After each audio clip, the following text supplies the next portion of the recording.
คีรวมทานร่วมทุนวัดวังสิงคำรู้กันทั่วคอนพระครูวิสิตศรีลาภรณ์เทศสอนให้พรเกื้อกูลเจ้าคณะตำบลป่าแดดหน่อเนื้อนาบุญเจริญพรญาติโยมคุณร่วมบุญร่วมแรงศรัทธาพระเจ้าทันใจคู่วัดวังสิงคำบารมีเลิศล้ำญาติโยมเลื่อมใสบูชาครูบาเจ้าศรีวิชัยให้พรมวลมิตรสิทธาพระประจำวันเกิดเสริมดวงชะตาให้อาหารปลาหน้าวัดสุขใจเชิญร่วมบุญสงน้ำพระธาตุน้อมใจอภิวาทขอบุญสุขใจสุขกายไหว้พระขอพรองค์พระเจ้าทันใจหลวงพ่อประเสริฐเจริญพรอวยชัยให้ท่านสุขใจทั่วกัน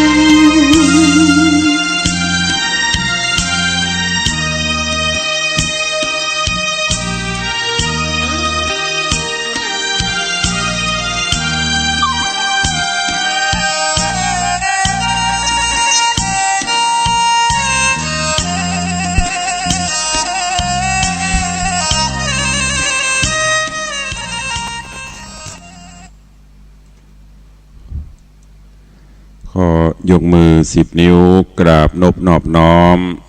อย่างพระติรัตนแก้วเจ้าต่าง3 ประการอันมีพระพุทธพระธรรมพระสงฆ์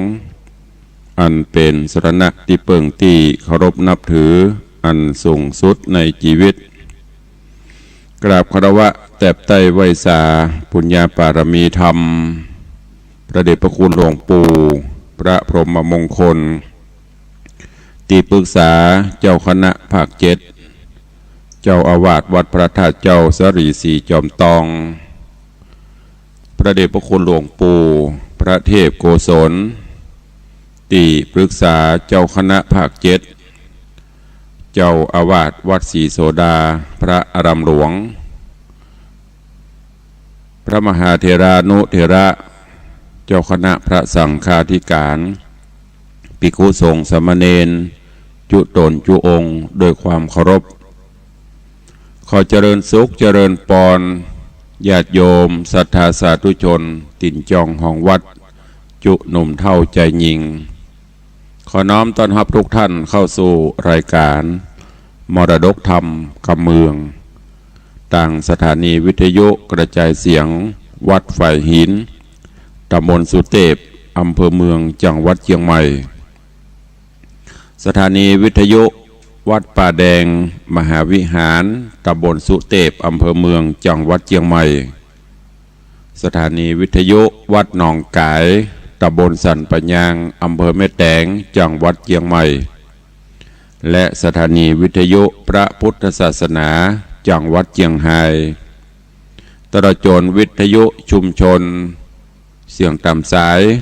หอกระจายข่าวและวิทยุออนไลน์ต่างเว็บไซต์ต่างเฟซบุ๊กทุกช่องที่ญาติโยมทั้งหลายได้ติดตามรับฟังที่ครูบาอาจารย์ได้กดแชร์กดไลค์กดลิงก์ผ่านไปทางเฟซบุ๊กเฟซไลน์ต่างๆอยู่ในเวลานี้รายการนี้ดำเนินโดยอัตมภาพพระครูวิสิตศรีลาภรณ์เจ้าคณะตำบลป่าแดดเจ้าอาวาสวัดวังสิงคำตำบลป่าแดดอำเภอเมืองจังหวัดเชียงใหม่เป็นผู้ดำเนินรายการน้อมนำธรรมะสารธรรมคำสอนพื้นบ้านล้านนามาเทศนาให้ทุกท่านได้รับฟังกันเป็นประจำตั้งแต่เวลา6 โมงป่ายถึง7 โมงโดยประมาณประกันวันนี้ก็เป็นวันหยุดสุดสัปดาห์เป็นวันพักผ่อนสำหรับท่านที่ ทำการทำงานเป็นข้าราชการทหารตำรวจครูบาอาจารย์หรือที่พวกเราว่าเป็น ข้าราชการกินเงินเดือนก็หยุดกันวันเสาร์วันอาทิตย์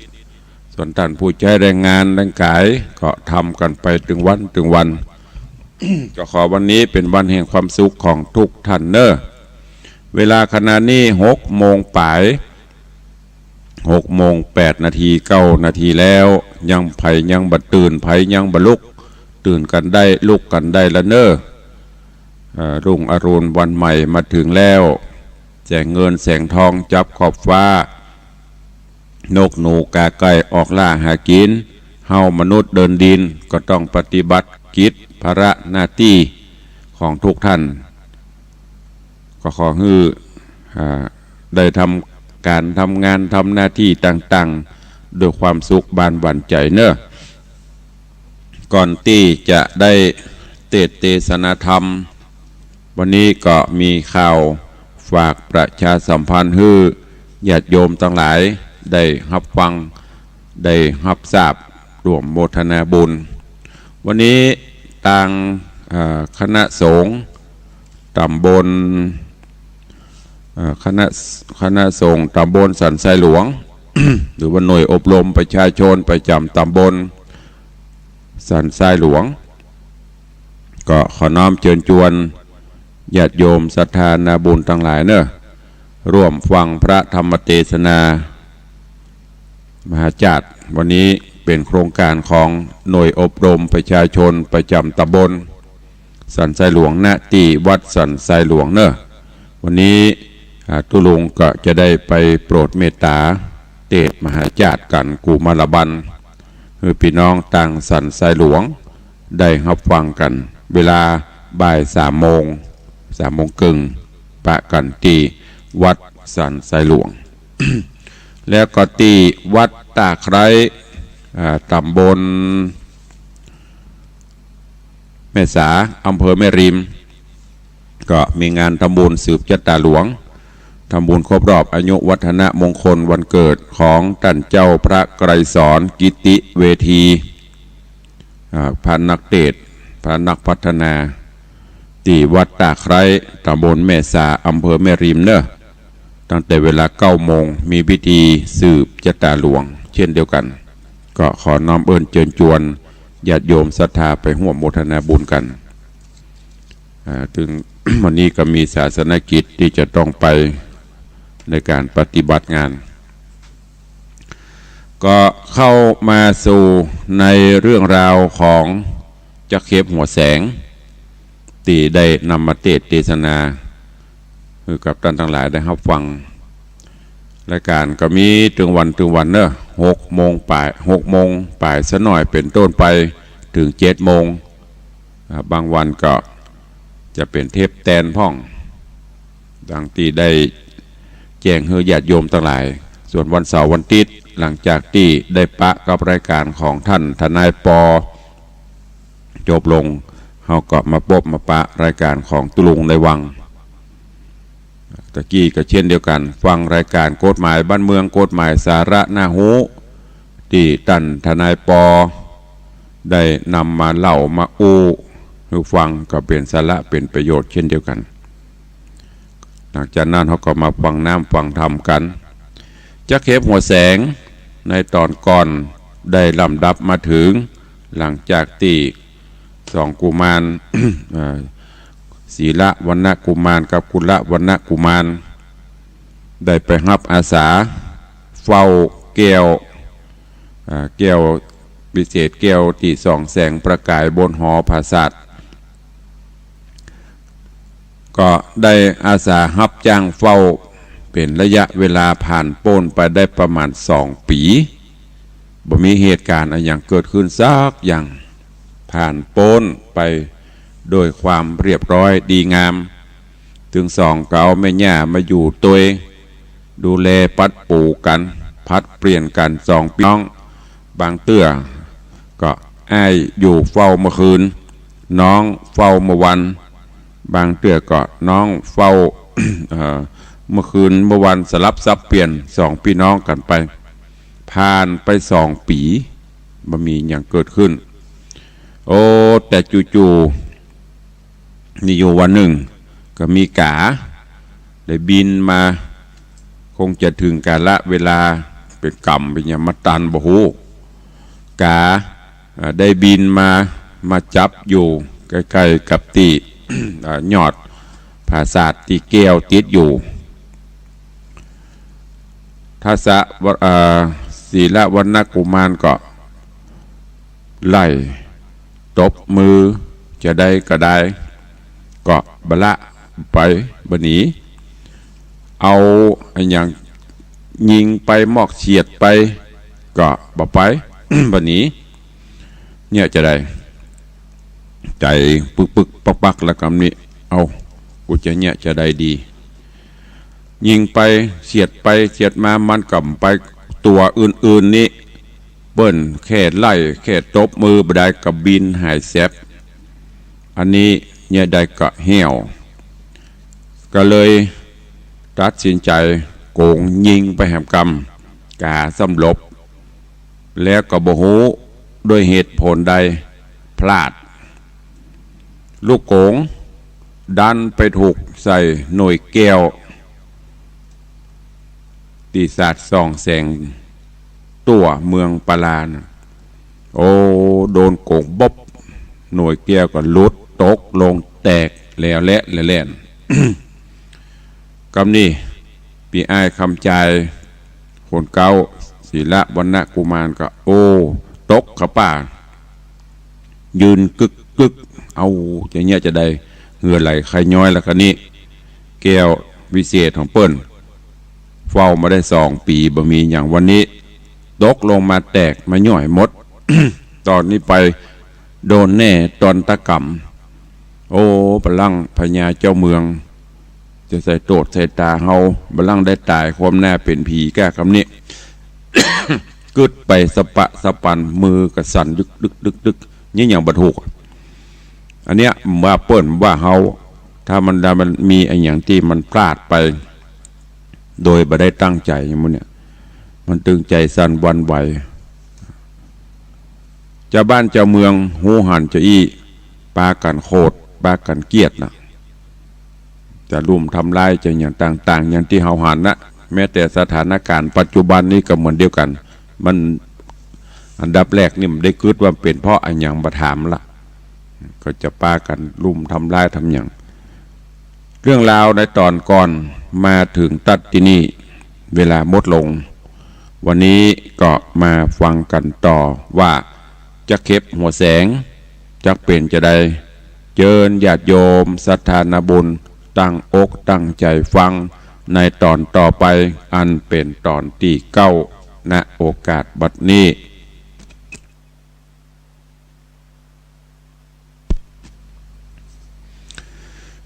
นะโมตัสสะภะคะวะโตอะระหะโตสัมมาสัมพุทธัสสะสาธะโวฟังลาโสตุจนะสัพปุริสะตังลาดังหญิงและใจหนุ่มเท่าที่ได้ปากันเล่าทาดาฟังยังรัสธรรมเทศนาจะเก็บหัวแสงล่ำดับมาแถมแล้วเราขอเชิญศรัทธาหนุ่มเท่าหญิงใจตั้งหลายจงตั้งใจหมายทอมทาดาฟังต่อไปนาดีและนาเมื่อนานพระญาทุตธราชฟังโอกาสทุนสาแห่งคนนาน้อยใหญ่ยินโคตรไม่เหลือประมาณจริงมีราชองค์การโป่งขาดฮือพวกหาวหาดใจไฟว่าดูราเสนาในใจกระอันจ้างคาคนตาย สู่ตั้งหลายม้วนโมจงแล่นหลังลูไปไวยับใจจังไรใจถอยกับน้องซ้อยตัวมันนำไปฟันฟักฟาดเหือชีวิตขาดเป็นผี อย่าเฮือมันได้หนีลีลอดโปนจากขอดมรณาแดดเตอะแย้มนั่นสุปัญญาคุณเท่านั่งอยู่เฝ้าในการจิงรีบอภิวันขาบไว้ว่าคาแด่พระบาทไทยเหนือหัวบอกกวนตัวตันเต้าจักด่วนหาวเรียวไว คือคนนายพวกหน่อยอันใจถอยฮึกแหนนำสองกูแมนไปขาฮือความหนาบวมบำวายข้ามันตายไปแล้วบ่หอนได้เกี่ยวคืนมากวนรอราเนิ่นจะอย่ารีบฆ่ามันตายแล้ววางไม้โต๊กใส่ฮือหาเกี้ยวใหม่มาแตนซ้อตามแดนปากวางเตี้ยงโสมไฟอังขนิ่งไม้การมันโคงขวายเสาะใสหาบ่ได้ตามกรรมจริงควรนำไปคาฮือความนาไปลุนและนาเอวังวุตเตการว่าสุปัญญาคุณใหญ่นบขับไว้สุดกามเจ้าหอกคำทุตราชผู้หาวหาดฮึกหานจริงมีราชองค์การถามเล่าว่าดูราคุณเก้าต่างตนการฮือสองคนพี่น้องนี้จากห้องเวียงใจเพื่อฮือมันไปเสาะไซเอาแก้วดวงใบมาแตนเนี้ยมันไปต่างแดนต่างดาวโค้งเขตดาวไก่ตาหรือเขาดงหนาเถื่อนทองลีอยู่ห้องไพรโซนบ่ได้โหนปิกบอกไว้แน่ออกขึ้นมาจักตัวหายินยากเฮานี้หากเสียสูมคนจักรมตันกล่าวว่าเฮานี้สังมาเงาเลือลายปล่อยเสือลายตัวใหญ่เข้าป่าไม้ดงนาปล่อยย่างปราดในคลองลงสู่ต้องวังใสเอาเบ็ดใส่ล่อไว้จากยับใดไม่หรือมีเฮาเต้าเสียแก้วดีกว่าจอยซ้ำฮือคนถอยนี่ไกลจักมีคนใดนั้นโสดมาฮับโตดแตนมันโคนจักปากันเล่าเศร้าไข่เขตดาวปลาสุปัญญาคุณเท่าก็ก้มเกลาทูลสารว่าคาแด่พระผู้บานเฮ้ยโยดโยดกันเต้าโคดคุณนะเฮือสองขาปีน้องออกจากห้องเวียงใจเพื่อฮื้อไปเสาะไซยังแก้วก้าใหญ่ดวงดีกวนพัด7 ปีเป็นขนาดกันบ่อาจสะแหวงหายังรัตนาดวงใหม่มาแตนใดดังไม้จุงข้ามันตายตังโกอย่าฮื้อได้อยู่นานไป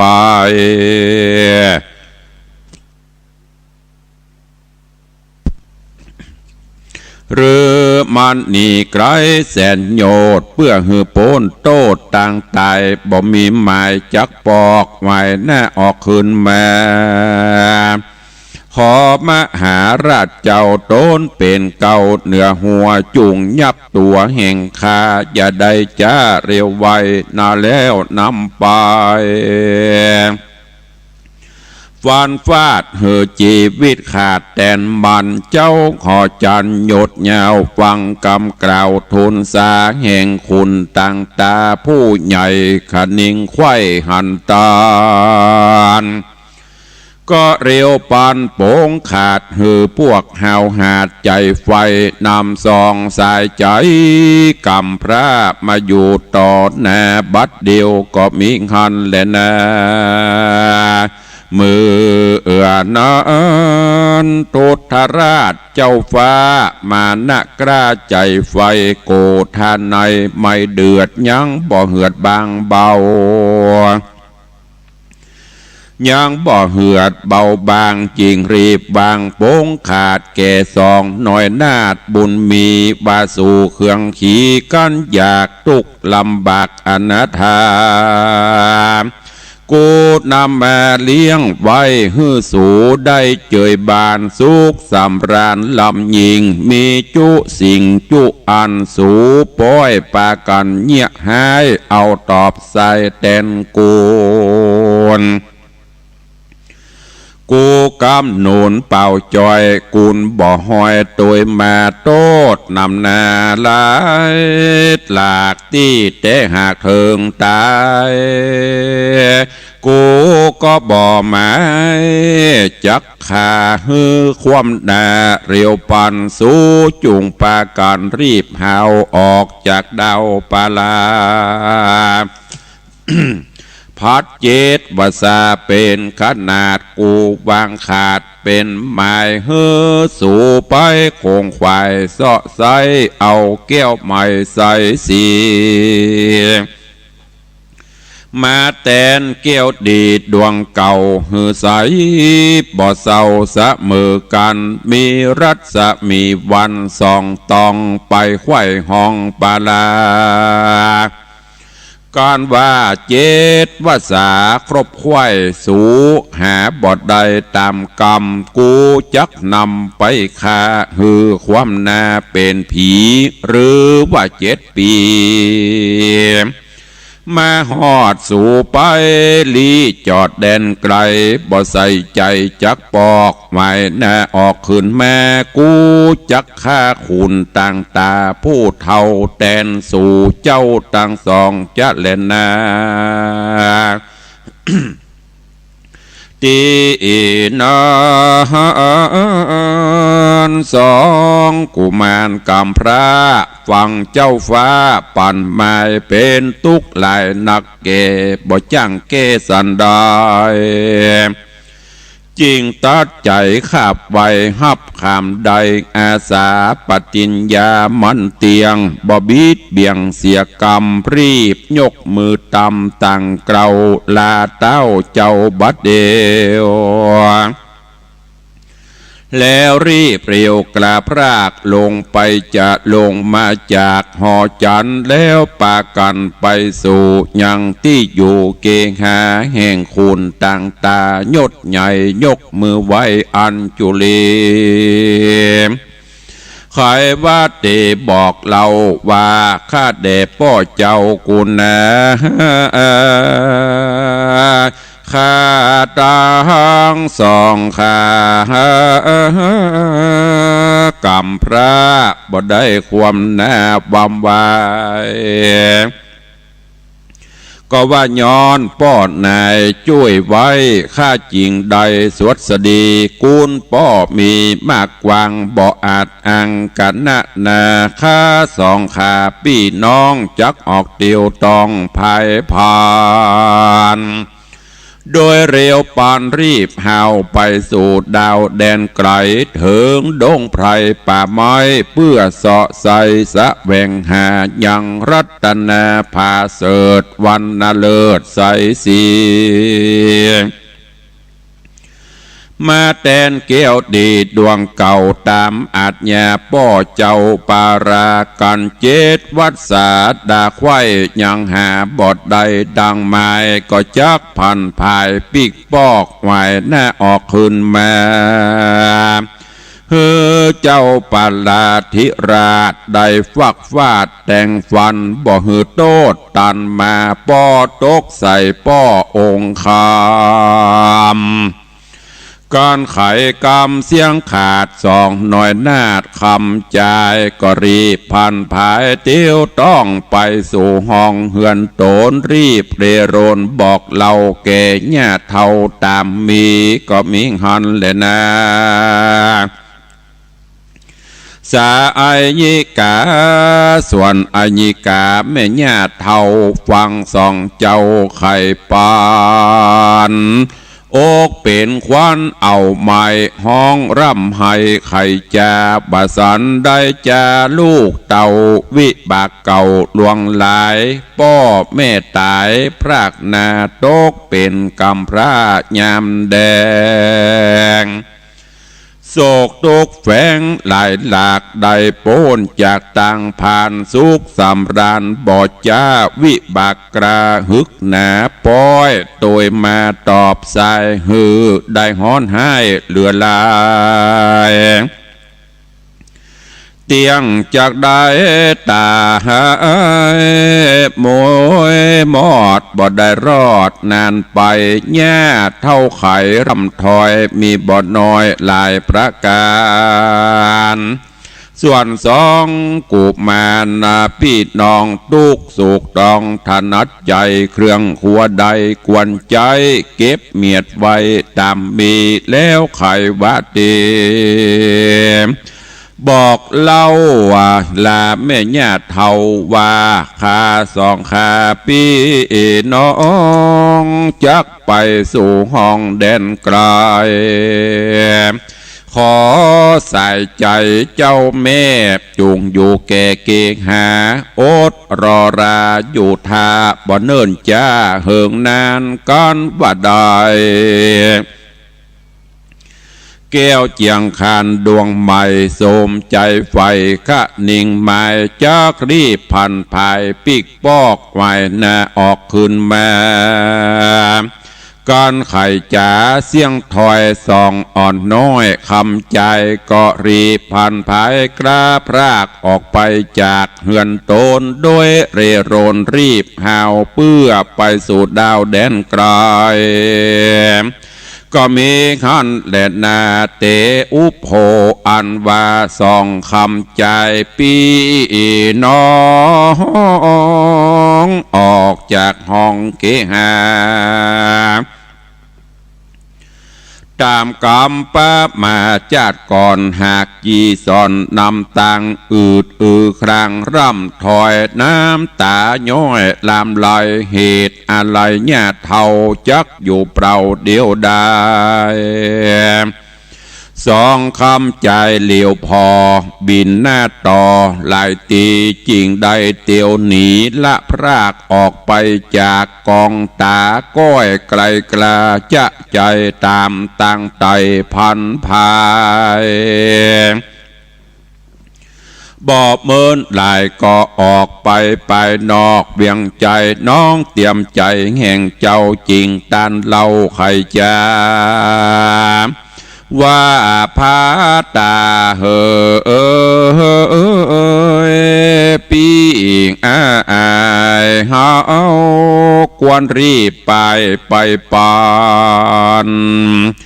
เข้าดงตันเถื่อนทองลีอยู่ห้องดงนะหรือไปปาราต่างดาวลีอยู่เขตเต้าเมืองไกลอย่าอะไรเต้าขึ้นมาสองเราราปีดน้องไปอยู่ห้องแดนไกลบ่มีคนใดจากหูเตียงจากอยู่สวัสดีการเฮาบ่หนีไปซ่อนอยู่ในบ่อนไกลตาปากันมาตีเก่าเต้าเป็นเจ้าภาพเวียงใจเตี้ยงนำเฮาเอาไปขาฮือความแน่บ่สังกาอ่านว่าเกี่ยวงามตา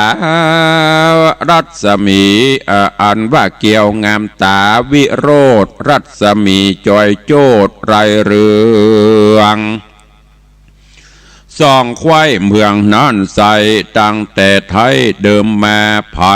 บอกเคยจากกล่าวอู้ว่ามีอยู่แดนใดเฮาเตียงเตียวไปเสียเปล่าไปเอาเท่าใดเตียงบ่สมหมายกึดไว้คือบ่ได้เกี่ยวก้าใหญ่ดีลีเฮากวนหนีอย่าจ้าเอาไปนาเป็นหมายเฮาได้ตายมวยมั่งโดยแรดจางเสือหมีหรือเปียที่มี มาถูกต้องใส่แห่งห้องสันดานหากเป็นการผาเสดคือลำเลิศแน่นำกว่าด้านนำไปขาด้วยดาบกลาคมบางเจ้าบนขวางผู้เป็นพี่จริงกล่าวจี้กำไปว่าดูระใส่ใจเฮ้ยน้องละเจ้าอย่าว่าใครกรรมอันเป็นพิษทำแบบเบาหอยฮีดเก่าเดิมมาเฮาได้ปฏิญญาขามได้ตามเต้าไทยปันมาแม่นจักตายกลอยกลาดชีวิตขาดเป็นผีก็บอกว่าหนีละพรากเว้นอย่าจากปฏิญญา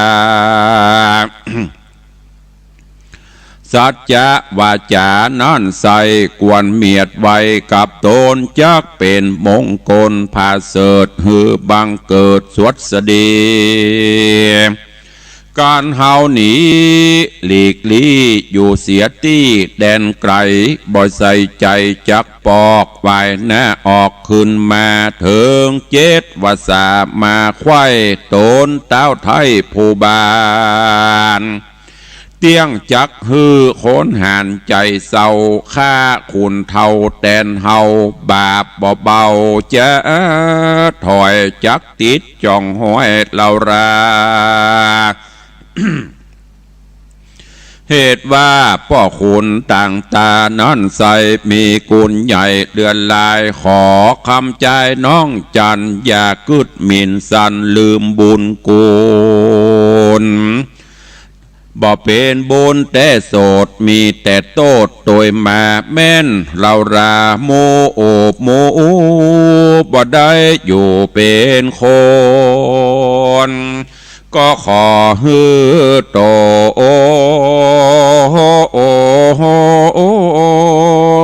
นะคุณเท่าได้อยู่เตียงเต้านอตีขาคนปาลาใบบอดบอกกึดฮอดถึงกุลอันต้านหนุนช่วยกรรมโดยข้าวน้ำอาหารนักปราชญ์ขานบอกเราว่าดังเผามือตัวเก่าดิลี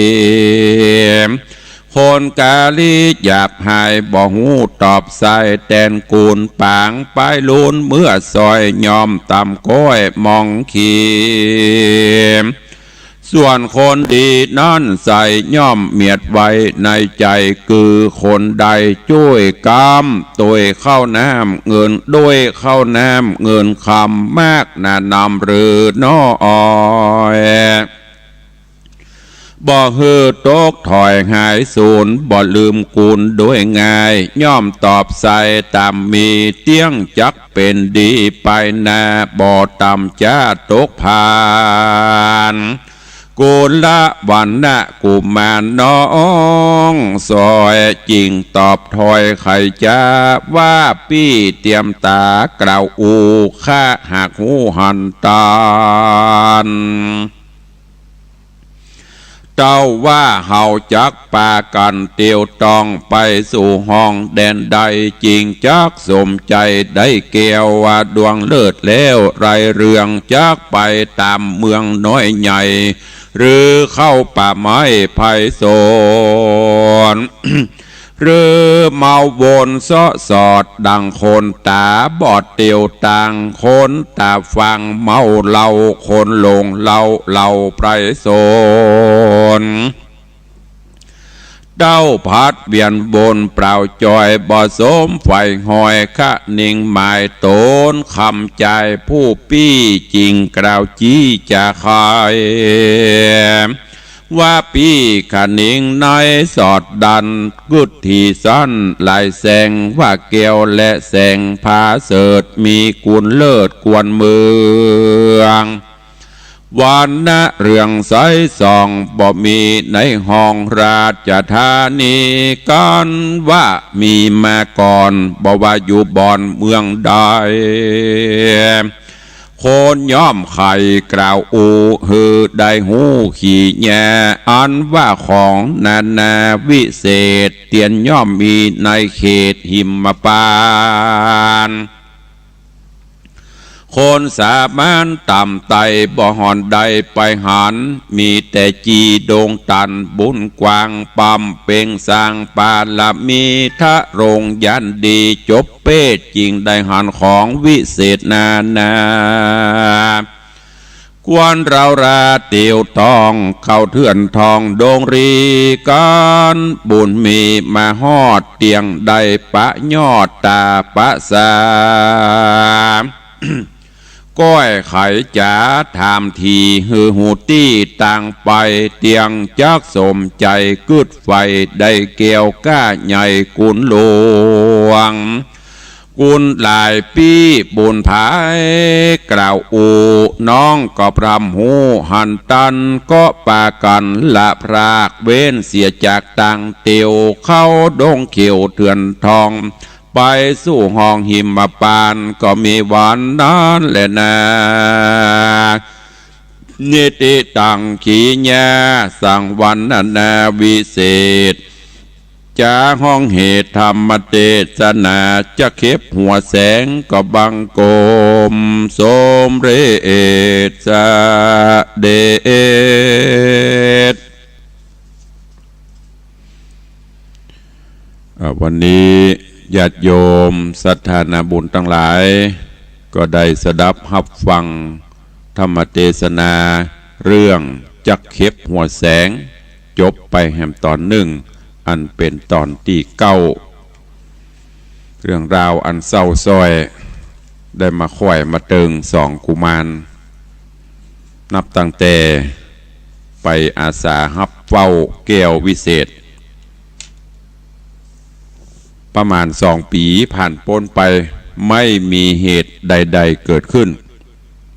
พอพ้น2 ปีไปกลับมาฮอดถึงเติงตันมีกาตัวหนึ่งมาจับได้จะได้กำไปสวายจะได้ก็เหี้ยวก็โยฮันขยับเข้าไปใกล้หน่วยแก้วติกๆโอ้ด่านสุดท้ายเลยตัดสินใจโกงยิงปรากฏว่ายิงคราวนี้พลาดไปโดนใส่หน่วยแก้วโป๊ะแก้วตกลงมาแตกเป็นเรื่องเลยแสงที่เคยส่องสวายยามค่ำยามคืนก็มืดลงชาวบ้านชาวเมืองกับปากันโคดกันเกียดจะปากันลุมทำร้ายปานปอก็นำข่าวสารนี้ไปกราบทูลพญาทุตราชพญาก็เหมือนเปิ้นเหมือนเฮาเนาะโคดสั่งฮือไปจับไปยับเอา2 กุมารเพื่อที่จะเอาไปประหารเอาไปฆ่าเพราะว่ามีโทษมีตาโอ้เนี่ยจะได้ใบจ้างเนี่ยสุปัจจาสุปัญญาอันเป็นเสนาผู้ใหญ่ที่เคยฝากงานคือเอา2 กุมารเนี่ยไปเข้าเฝ้าก็ได้กราบทูลว่าพ่อพญาเจ้า ถ้าหากว่าอย่างมาเจ้าจีเดี๋ยวขอแป๊บหน่อย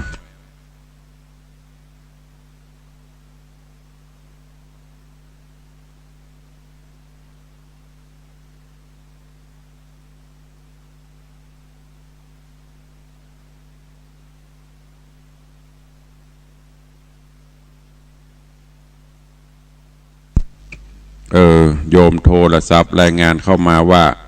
คนขับมันถ้าจะตายมันบ่ออกอากาศเป็นจะได้บ่ฮู้เด้อสงสัยเน็ตจะหลุดกาสัญญาณเป็นจะได้ทุลุงก็จะอู้ไปสักกรรมนะเพื่อมันกระตุกเน็ตมันกระตุกสักกรรมมันก็คงจะออกตามปกติอย่างคราวที่แล้วนะเดี๋ยวลองถามท่านเจ้าวัดท่านผอ104เนอมันเป็นจะได้บุถ้าออกก็โทรเข้ามาบอกให้กับเนอ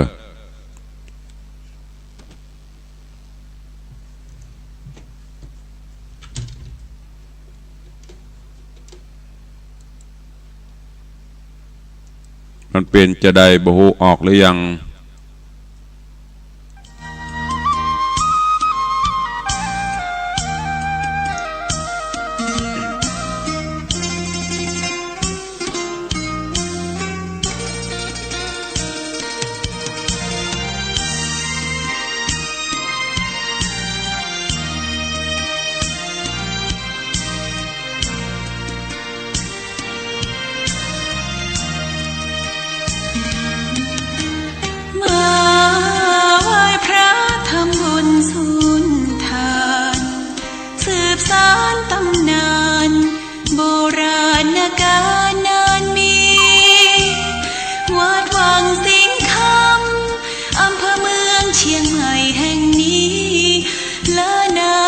ติโยมน้องพี่สามัคคีรวมทานร่วมทุนวัดวังสิงห์คำรู้กันทั่วคอนพระครูวิสิตศิลาภรณ์เทศสอนให้พรเกื้อกูลเจ้าคณะตำบลป่าแดดหน่อเนื้อนาบุญเจริญพรญาติโยมคุณร่วมบุญร่วมแรงศรัทธาพระเจ้าทันใจคู่วัดวังสิงห์คำตอนนี้สัญญาณเป็นจะได้พ่องออกหรือยังก็ตะกี้โยมแม่ประณีพยาคายหพลโทรเขาบอกว่าสัญญาณก็ชัดเจนดีบยุทธบขาดรู้แล้วก็ตะกี้โยมปัจจัยก็คนขับมันถ้าจะตายดักปิ้งไปได้ยินเอา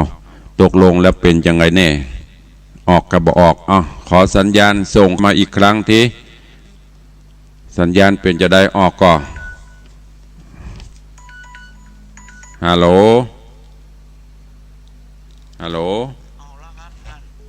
ฮะมันดับไปคำเดียวกับใจเย็นๆกับใจฮ้อน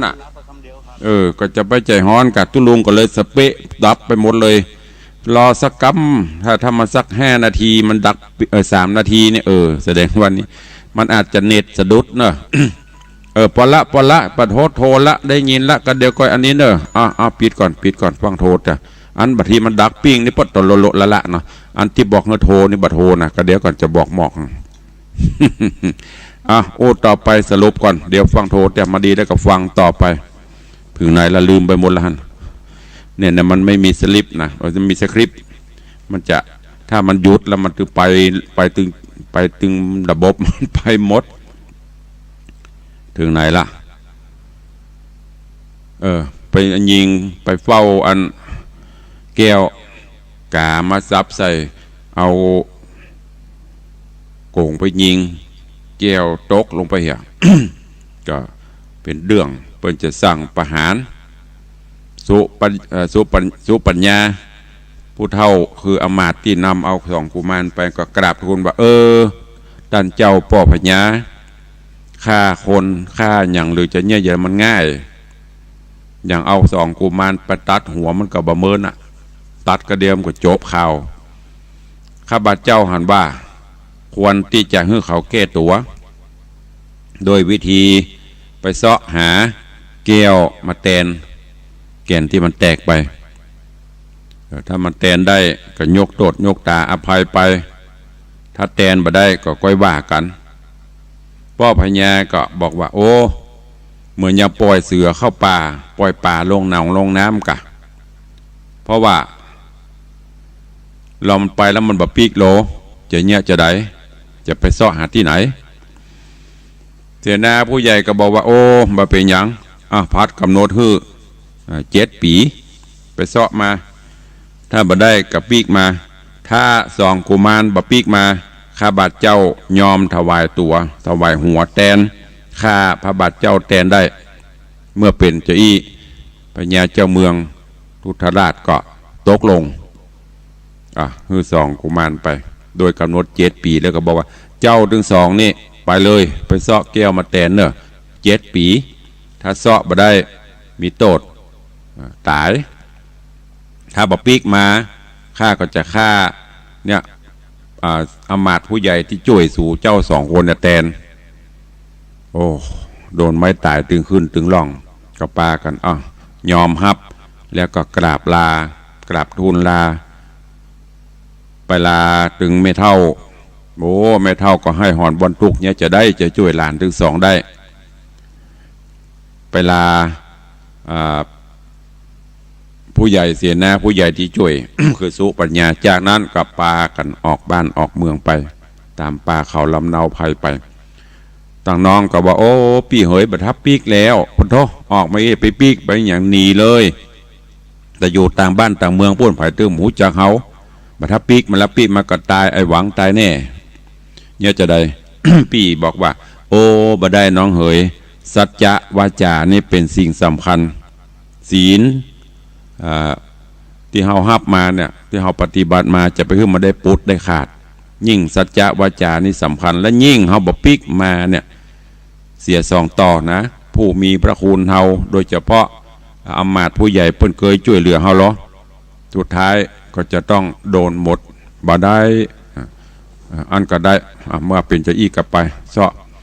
จากนั้นกลับมาปรึกษากันโอ้ถ้าเฮาไปเซาะตามอย่างอี้นะของวิเศษของดีบ่มีต่ำนี้ถ้ามีเปิ้นตึงเล่ากันมาน้องว่าปุ้น ในป่าหิมพานต์ในที่ป่าลึกที่ฤาษีจีไพรเปิ้นอยู่ปุ้นอาจจะจะมีนะเอาปากันไปปุ้นถ้าจะดีตกลงกันเลยตอนนี้จะปากันเปลี่ยนทิศทางเข้าป่าเขาลำเนาไพรป่าหิมพานต์เพื่อที่จะไปเสาะหาอย่างเกี้ยววิเศษมาแทนเกี้ยวอันนี้เรื่องราวจะเป็นจะได้ติดตามท่าฟังกันในตอนต่อไปวันนี้ก็ขอโปร่งวางไว้แต่เพียงเท่าอีตอนที่9จบลงไปเนอะก่อยฟังกันในตอนต่อไปวันนี้เวลาใกล้จะหมดแล้วขอฟังเสียงหน่อยสิเมื่อกี้ดักไปหน่อยปดโตโลละตอนนี้ปกติมาใครฟังอยู่ที่ไหนเจอเนอะ0817836540อีกอะเพิ่งได้ห้องหนักเจริญปอนเด็กหญิงบุญปานเอาว่าจะได้โหเจ้ามันเส้นรับเหรอใครรับมันรับมั้งแรกนี่นะได้ยินตลอดดีละนั่นนะถ้าไม่ได้โทรศัพท์มาไว้อยู่ในรถตอนโทรศัพท์มาบอกโทรเดี๋ยวเนี่ยที่จะมาตัวเป็นยังดีละมันบางเตี้ยกับเครื่องรับของเปิ้นแล้วก็เลยตกกระจายกันไปหมดตุลุงเตะไปก็เลยสะดุดไปเหี้ยเปิ้นโทรเข้ามามันดับเนี่ยอันละดับเสียขอบคุณนะแม่เด้อตลอดจ้าสาธุบางตีกับว่าดับบางตีกับบดับวิทยุเครื่องเดียวสถานีเดียวเด็กยิงจันคำว่าได้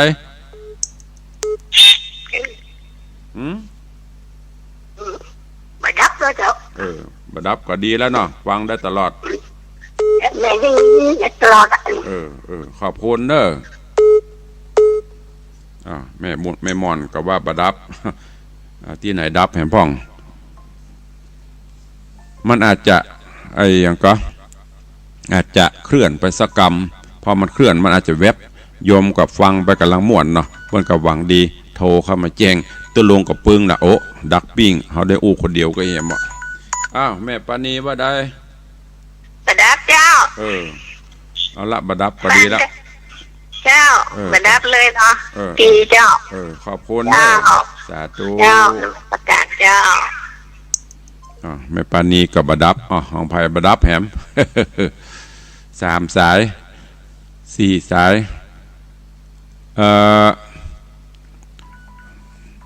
บุญพินอัมพศว่าจะได้เจริญปอนครับไอ้สาเจ้าตุลุงฟังอยู่นะเจ้าบัจะดับสักอย่างเจ้าดีละขอบคุณนักเจ้าฟังตลอดเจ้ากับไอ้สาเจ้าเจริญปอนกับนมัสการเจ้าท่านตะกูฟังกำลังหวานกันนะไปเดี๋ยวเขาฟังดูว่าขอบคุณฟังจากที่ไหน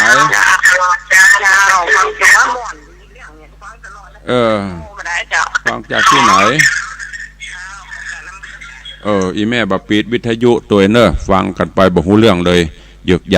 ยากถ้าจะกรุณารีวิทยุลงหรือห่างจากวิทยุหน่อยเนอะแล้วฟังจากโทรศัพท์เนอะถ้าอันมันฟังบ่ฮู้เรื่องสัญญาณมันย้อนเนอะเจริญปอนนมัสการเจ้านี่สันดับเจ้าสันดับแม่อยู่ตรงใดหลังมอไม่โจ้เจ้าเนี่ยตั้งมันปูมันอาจจะเป็นตะคลื่นเนาะมันมีตะกรรมมันสะดุดไปกำเดียวบ่ได้กำลังม่วนเป็นอย่างขอบคุณนักเนิร์ดถึงโยมปอตะกี้เพิ่นแจ้งเข้ามาหอยแม่เพิ่นหลังมอแม่โจ้เพิ่นก็ดับเนาะมันจะเป็นคลื่นนะแม่เนอะเพราะมันเป็นไปตามสายมันเป็นคลื่นไปตามบางตีบางคลื่นมีก้อนเมฆมีอย่างมันก็ไปโจรเมฆบึกดักไปเหตุกรรม ก็มากันอย่างบ้านอย่างเขาดูหนังแล้วก็กำลังดูม่วนๆจอมืดแต่มันโอ้เสียอารมณ์เนาะก็ดีละอนุโมทนาบุญเนอะมันดักมันอย่างก็โทรเข้ามาแจ้งดีถ้าเปิ้นมาแจ้งกับตู้เจ้าก็จะเตะคนเดียวแยกบอกออกอากาศนะหมอขอบคุณตัวโยมปอตะกี้แล้วก็โยมแม่ที่บอกไปถ้าบางที่สภาพอากาศมันโปร่งมันก็เป็นอย่างบดับก็ดับประเมินเป็นอย่างนั้นได้ฟังอยู่ได้สรุปเมื่อฟังละได้หูเรื่องราวตัวเองตุลงก็ฝากข่าวของทางวัดเนอะจะไปฟังใกล้ฟังอย่างกันเนอะก็จะมีกันตลอดขอแม่ทองทิพย์บดายอันของวัดหนองกายดับมาเจ้าแล้วของที่ของดอยสุเทพนี่บดับเจ้าที่ของอันไออย่างก็เนี่ยบดับเจ้าวัดฝ่ายหินวัดฝ่ายหินนะเจ้าบดับเจ้าอ๋อโอเคของวัดหนองกายมันดับแล้วก็อันเจ้าก็เลยเลื่อนไปอันวัดฝ่ายหินนะเจ้าแล้ววัดหนองกายออกหรือยังวัดหนองกายยังได้ไปเลื่อนเลยเจ้าเลยฟังของวัดฝ่ายหินเลยเจ้าอ๋อดีละโมทนาเนอะจับเหตุผลได้ละอีพ่ออีแม่บางมันมีหลายคลื่นเนาะบางท่านเปิ้นกับฟังคลื่นจากวัดหนองกายบางท่านกับฟังจากวัดฝ่ายหินวัดฝ่ายหินนี้จะเป็นแม่คายลักแล้วก็ยิงสัญญาณไปปุ้นแม่แตงไปที่สถานีวัดหนองกายเปิ้นก็จะกระจายออกไปแห่ม3คลื่นความถี่แล้วก็วัดประแดงซึ่งจะเป็นรับสัญญาณจากวัดฝ่ายหินคำหนึ่งเนอะพอดีถ้าอีแม่เขาฟังของวัดฝ่ายหินที่สัญญาณชัดเจนก็พยายามฟังที่หั่นถ้าวัดฝ่ายหินส่งไปถึงยันตั้งเหนือก็ไปฟังของวัดหนองกายสัญญาณการเชื่อมต่อมันอาจจะหลุดไปน้อยอันนี้ก็ดีละจับได้ละว่าของอีปอตะกี้เพิ่นอาจจะฟังของหนองกายมันหลุดก็ขอบคุณเนอะเนี่ยที่ได้แจ้งเข้ามาอันเนี้ยที่ตุลุงได้บอกไผ่ฟังอยู่ที่ไหนพ้องฟังจากคลื่นไหนแจ้งเข้ามากรรมเนี่ยอันเนี้ยที่บัจเจตุลุงกับเปิ้นบัดโทหากันได้กระโจมบัดได้โจม เพื่อผลประโยชน์ของญาติโยมเนี่ยอันเนี้ยที่โทรเข้ามาหาตุลุงมาเจ้าเนี่ยจะได้รู้ว่าฟังจากที่ไหนสัญญาณเป็นจะได้บัจเจมันดักมันดีกันนั่งฟังกันตุลุงแต่บัดโทแล้วบางทีถ้ามันดักมาแล้วโทรเข้ามาแล้วมันบอกว่าฟังจากที่ไหนอันเนี้ยโปรดเข้าใจตามนี้ด้วยเจริญปอนนมัสการเจ้าตุลุงฟังจากทางใดนี่ฟังจากต้นเหตุไม่คือเจ้าสัญญาณชัดเนาะเจ้าฟังจาก104นะเจ้าข้อมูลที่ไหนชัดบ่ชัดเนอะเจ้าสาธุเจริญปอนตามเจ้าจากแม่คือนี่ฟังจาก104โซนตังแม่คือตังเทพเสด็จตังดอยสะเก็ดมูนี่จะสัญญาณจนมากจะฟังจาก104สัญญาณจะชัดหน่อยเพราะว่ามันใกล้แต่ตังเหนือเนี่ยตุลุงก็ค่อยฟังแต่เนอว่าตังไผ่ฟังตังแม่แตงแม่ริมตังเจียงดาวก็ดักปิ้งไม่ได้ยินก็เลยบอกว่าฟังบ่ฮู้ แล้ววัดหนองกายเพิ่นก็จะฟังสัญญาณว่าถึงบ่ถึงเนี่ยเจริญปอนอันนี้มันเป็นอย่างตึงได้ยินข่าวอีแม่ตลอดอันสัตตุลุงนี่จะพอจำได้แล้วนะว่ามาจากที่ไหนกับใบสายนะมีแม่ออนกับแม่กวง2สายเอาละโอ้ไปเวลาหมดแล้วไม่ได้สรุปอย่างวันนี้ก็ขอนำรายการจากญาติโยมไปก่อนขออนุโมทนาบุญขอบคุณกับทุกท่านที่ติดตามรับฟังรายการมาโดยตลอดแล้วก็ได้ติชมรายการได้โทรศัพท์เข้ามาร่วมกันอยู่ดีมีสุขเหมือนกันจุตนจุองจุผู้จุคนจะไปลืมวันนี้พี่น้องสันทรายหลวงตาไคร้ปะกันฮะบึดไปตาไคร้ก็ช่วงประมาณเที่ยงบ่ายโมงบ่าย3 โมงอยู่สันทรายหลวงขอบคุณทุกท่านด้วยจัตตาโลธรรมาวัตันติอายุวันโนสุขังพลัง